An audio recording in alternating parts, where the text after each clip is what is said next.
Saciação e saciedade. Vamos falar um pouco sobre esses dois conceitos, são muito importantes quando a gente quer falar de alimentação e de perda de peso.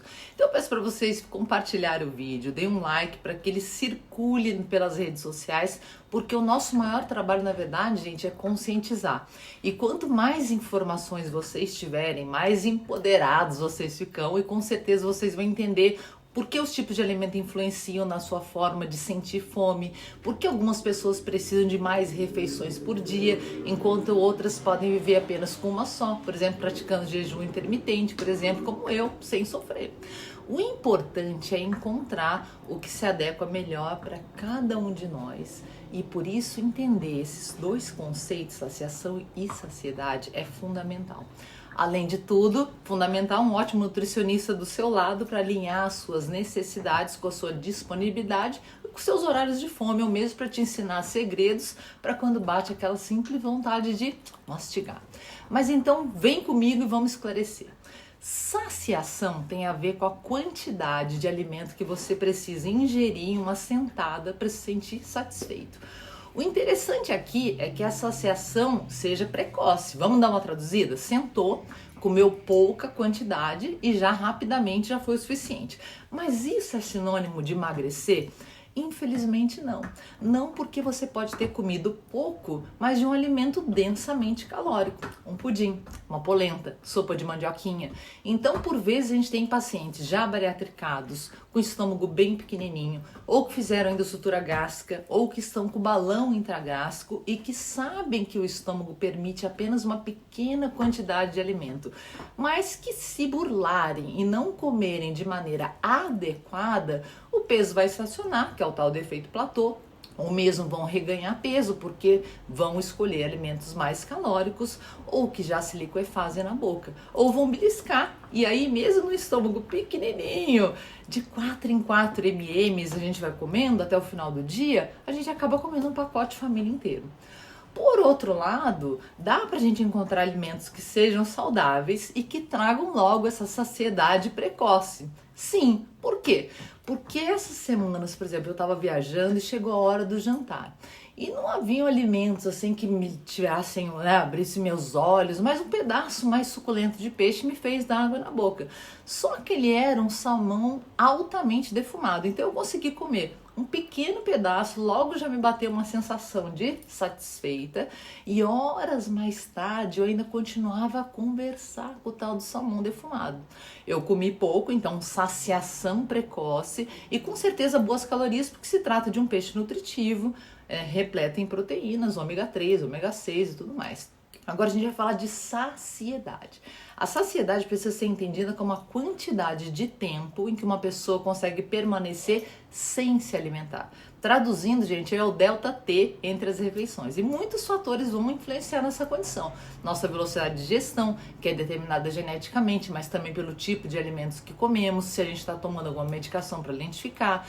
E, por exemplo, uma proteína, um omelete, um filé de frango, uma salada de alface, vai demorar muito mais tempo para ser digerido do que um pedaço de lasanha. E o organismo também precisa de muito mais calorias para queimar uma proteína do que um carboidrato. Então, se eu deixo uma anastomose pequena depois de uma cirurgia bariátrica, ou mesmo fazer um plasma de argônio, um TORI, por um buraquinho menor, em tese, isso eu gosto de enfatizar, essa digestão ficaria bem mais lenta e teríamos aí uma saciedade, um tempo prolongado.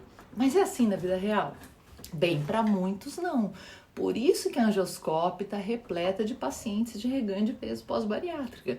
E mesmo após uma correção cirúrgica minimamente invasiva, se o paciente não se comprometer com o Nutri para ingerir os alimentos corretos, mesmo por um buraquinho pequenininho, vai haver uma passagem rápida. Caldo de feijão, polenta, sopa de mandioquinha, canjica, purê de batata, açaí, sorvete. E dali a 30 minutos, estômago novamente vazio e novamente vontade de comer.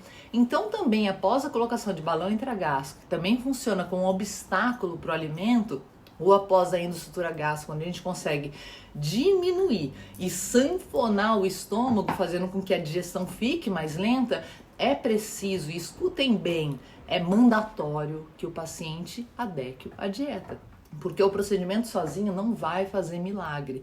Todo e qualquer procedimento para emagrecimento só vai ter resultado quando a gente entender que ele é uma ferramenta para que nós adequemos os hábitos alimentares à prática de exercícios físicos e ao amor próprio. Amor próprio? O que isso tem a ver? Eu tô delirando? Não.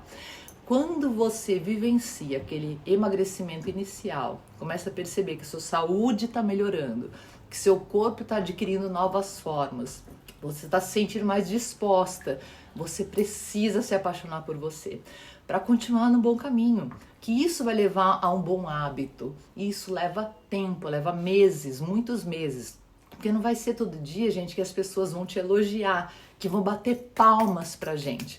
Você precisa se amar o suficiente para continuar fazendo sua dieta, seus exercícios, sem precisar do incentivo de todo mundo ao seu redor. Claro que com a ajuda dos profissionais corretos, mas sabendo que você é o ator principal. E para terminar, eu vou dar um exemplo aqui de casa. O meu marido, ele tem uma saciação bem precoce, ou seja, ele come muito pouco e já fica satisfeito. Mas ele come de 3 em 3 horas e não consegue desenvolver uma saciedade prolongada. Ele tem uma dieta mais rica em carboidratos, mas mantém o peso porque ele distribui bem essas calorias ao longo do dia e faz bastante exercício físico. Eu, por outro lado, eu tenho uma saciação lenta, ou seja, eu demoro muito para me sentir satisfeita, mas eu como bastante. Mas eu tenho uma saciedade prolongada, porque eu faço uma dieta rica em proteínas. Então, o jejum intermitente para mim, ele é fabuloso. Eu janto uma imensa quantidade de proteínas, mas que não ultrapassam a minha necessidade energética. Eu faço muitos exercícios, que vocês sabem, e consigo passar o dia todo sem necessidade de outra refeição, sem, é claro, deixar de ingerir líquidos, porém não calóricos.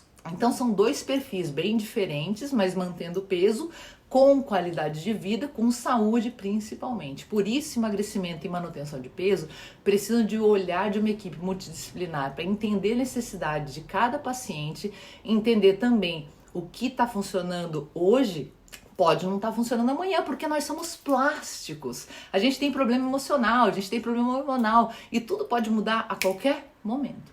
Precisando de ajuda? Estamos aqui, de mãos estendidas para fazer essa caminhada com você em rumo à saúde. Um beijo e até o próximo vídeo.